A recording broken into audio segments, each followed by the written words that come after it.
কি ভাই একা একা দাঁড়ায় আছেন যে?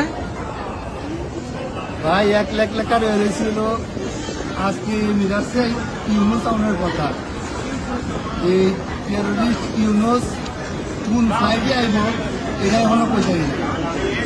এর লাগে মিরাজের সাইড একটা আইসে সকালবেলা ইউনুস আইসে করা ইউনুস ইসলামী ইউনুস ওরা জানে না, ওরা মিরাজের এমপ্লয়ি, ওদের কাছে জিজ্ঞাসা করতেছে ইউনুস আইসে কিনা, ওরা বলতে পারে না। ইউনুস একজন টেরোরিস্ট, যার কারণে আমি প্রতিবাদ করতেছি। সকাল থেকে কখনো খাওয়া দাওয়া করছি না, নাস্তা করছি না। যে সময় আয়ে আমি সারাদিন আছি, আসবার সারাদিন আছি। আজকে ইউনুসে ছাড়তাম না, ইউনুসের সাথে সবিককে যাইব কেউ ছাড়তাম না। আজকে ইউনুস চলতেছে একজন টেরোরিস্ট, বাংলাদেশের চিফ প্রধান উপদেষ্টা, এই এরা আজকে ছাড়তাম না।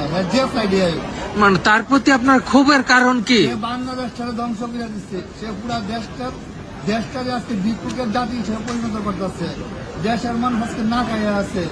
দেশের মানুষের বাড়িতে চুরি ডাকাতি চিন্তায় ডাকাতি খুন খারাপি ধর্ষণ সংখ্যালঘুরা বাড়িঘর থেকে বাইর করে দেওয়ান, তাদের বাড়িঘর দখল করুন, কোনো কিছুই বাদ রাখতেছে।